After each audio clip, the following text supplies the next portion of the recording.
A'udzubillahi minasyaitonirrajim. Bismillahirrahmanirrahim. Assalamualaikum warahmatullahi wabarakatuh. Alhamdulillahirabbil alamin wassalatu wassalamu ala asyrofil anbiya'i wal mursalin wa ala alihi wa sahbihi rasulillahi ajmain. Allahumma shalli ala sayyidina Muhammad wa ala ali Muhammad. Allahumma shalli ala habibika sayyidina Muhammadin wa ala alihi wa sahbihi wa sallim. Allahumma shalli ala habibika sayyidina Muhammadin wa ala alihi wa sahbihi wa barik wa sallim. Kaum muslimin muslimat, rekan-rekan semuanya, ketika kita menziarahi kubur seorang muslim, kita bisa juga disunahkan menyebut nama-nama arwah roh orang yang ada di dalam kubur tersebut. Sekiranya mereka tidak bisa mendengar dan mengetahuinya secara logika, lantas buat apa orang muslim berziarah kubur? Oleh karena itu, dalam kesempatan ini, pada siang ini, saya akan membahas tentang orang mati mengetahui amal perbuatan saudaranya yang masih hidup di atas dunia berdasarkan kitab Ar-Ruh li Ibnul Qayyim rahimahumullah, atau dalam bahasa Indonesianya Kitab Roh karya Ibnu Qayyim al-Jauziyah yang diterbitkan di Lebanon pada tahun 1403 Hijriah. Penerbitnya Darul Kalam Beirut. Kaum muslimin wa muslimat yang berbahagia,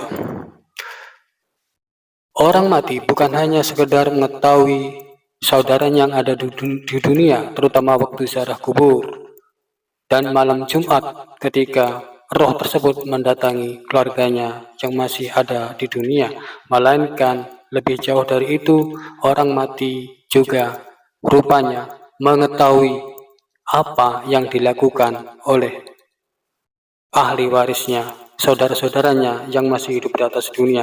Begitulah bunyi dari kitab Ar-Ruh li Ibnul Qayyim ini. Dalam logika ziarah kubur yang dikenal oleh umat manusia, terutama umat Islam, begitu juga kita menyampaikan salam kepada mereka orang yang telah mati, sebab salam yang disampaikan kepada orang yang tidak mengetahui dan mendengarnya adalah sesuatu yang mustahil. Ini secara logika. Kenapa kita menyampaikan salam? Kalau orang mati tidak mengetahui ucapan salam kita, lalu untuk apa kita capek-capek mengucapkan salam kepada orang yang mati? Ini kata kitab Ar-Ruh li Ibnul Qayyim. Sebagaimana juga Rasul juga mengajarkan kepada kita doa ziarah kubur yang artinya salam sejahtera atas kalian wahai para penghuni kubur dari orang-orang mukmin dan muslim. Sesungguhnya atas kehendak Allah kami akan bersama dengan kalian. Semoga Allah merahmati orang-orang yang lebih dahulu meninggal dunia daripada kami dan kalian serta yang lebih akhir. Kami memohon afiat kepada Allah bagi kami dan bagi kalian. Begitulah arti bunyi doa yang diajarkan oleh Rasulullah SAW kepada kaum mukminin, muslimin, dan mukminat. Salam dan seruan semacam itu ditujukan kepada orang yang hadir, dapat mendengar, dapat diseru, mengetahui, dan dapat membalas salam itu, meskipun yang mengucapkan salam tidak dapat mendengar jawabannya. Sekiranya dia salat tak jauh dari orang-orang yang meninggal, maka mereka bisa mengetahui dan mereka senang atas perbuatannya. Masya Allah. Jika ada saudaranya lagi sholat tidak jauh dari kuburnya itu, orang yang mati dalam kubur itu katanya, kata Ibnul Qayyim, mengetahuinya. Artinya perbuatan baik dia tahu dan perbuatan buruk pun tahu. Makanya disarankan, sunahkan kita itu di dunia berbuat baik, jangan berbuat buruk kalau kita tidak ingin menambah beban dari orang tua kita, saudara-saudara kita yang telah meninggal dunia. Banyak kisah yang diceritakan tentang Banyak kisah yang ceritakan waktu zaman Rasul, zaman Nabi Muhammad SAW tentang kisah yang menguatkan bahwa orang meninggal itu bukan hanya sekedar bisa melihat orang yang masih hidup, saudara-saudaranya atas dunia, melainkan orang yang meninggal juga dapat melihat amal perbuatan, baik perbuatan baik maupun perbuatan buruk dari saudara-saudaranya di atas dunia. Yang pertama dikisahkan dari Abu Ayyub. Dia berkata bahwa amal orang-orang yang masih hidup ditampakkan kepada orang-orang yang sudah meninggal. Jika mereka melihat amal yang baik, maka mereka orang-orang sudah mati itu merasa senang dan gembira. Dan sebaliknya, jika melihat amal buruk dari saudara-saudaranya yang masih hidup di atas bumi, maka mereka orang-orang yang sudah meninggal itu berkata, "Ya Allah, singkirkanlah amal itu." Masya Allah, ini sesuai dengan mimpi saya. Waktu saya nemenin mama saya di makam pada malam keberapa? Pertama dah kedua. Saya mimpi 2 kali berturut-turut 2 malam begitu. Pas di makam itu pas saya terlelap tidur sebentar tuh kan. Intinya begitu. Kamu jangan begitu, kamu harus begini. Artinya dia mama saya itu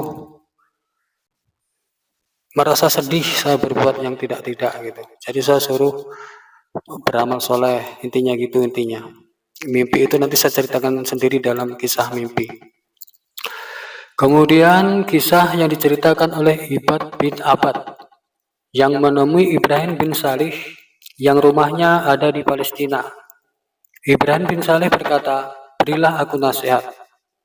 Maka Ibad bin Abad menjawab bahwa nasihat macam apa lagi yang bisa kusampaikan kepadamu, wahai Ibrahim, sementara Allah telah membaguskan keadaanmu, telah melebihkan keadaanmu.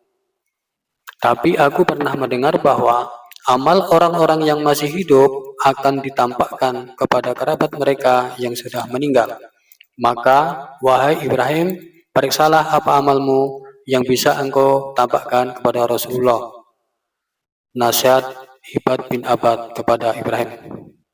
Mendengar hal itu, maka Ibrahim bin Saleh menangis sesegukan, sehingga jenggotnya basah oleh air mata. Dan semenjak itu, Ibrahim bin Saleh semenjak dinasihati oleh Ibad bin Abad, maka Ibrahim bin Saleh menjadi orang yang lebih soleh, lebih taat kepada Allah Subhanahu wa Ta'ala dan Rasulnya.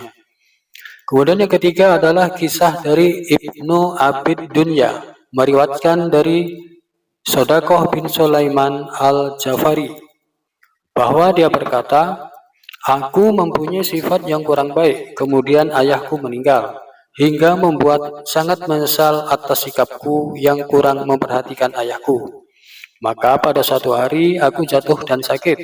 Dalam tidurku, aku bermimpi bertemu ayah, dan ayah berkata kepadaku, katanya, 'Wahai anakku, aku senang ketika amalmu ditampakkan kepadaku, yang menyerupai amal orang-orang yang saleh.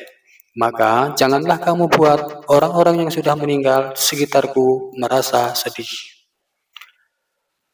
Begitulah. Jadi ini ceritanya ada seorang laki-laki yang kurang beramal, kurang taat kepada ayahnya sewaktu ayahnya hidup, dan setelah ayahnya meninggal, maka dia menyesal. Karena dia telah dinampakkan oleh ayahnya yang sudah mati itu, bahwa kata ayahnya merasa senang karena melihat anaknya itu udah berbuat baik atau beramal saleh, dan sebaliknya ayahnya itu melarang atau jangan sampai anaknya berbuat dosa karena itu akan menyiksa dia di alam kuburnya. Begitulah inti ceritanya ini. Ini mungkin sindiran juga terhadap anaknya ini kan. Artinya anaknya jangan selalu berbuat dosa. Kemudian Ibnu Abid Dunya berkata, "Dulu sewaktu di Kufah, dia adalah saudaraku. Setiap waktu sahur setelah kejadian itu, aku mendengar selalu mengucapkan doa, 'Ya Allah, aku memohon kepadamu kepasrahan yang tidak sia-sia. Wahai Zat yang membaguskan orang-orang saleh dan memberi petunjuk orang-orang yang sesat, wahai yang pengasih dan segala yang pengasih.'" Artinya, ini si anaknya ini udah bertobat, artinya begitu. Karena didatangi mimpi bapaknya yang datang yang mengatakan tentang amal perbuatan dia itu nyampe ke dia. Dan kalau amalnya baik, ayahnya akan senang, dan kalau amalnya itu penuh dosa, ayahnya akan menderita di dalam kuburnya. Kemudian banyak asar atau kisah lain para sahabat yang berkenaan dengan masalah ini.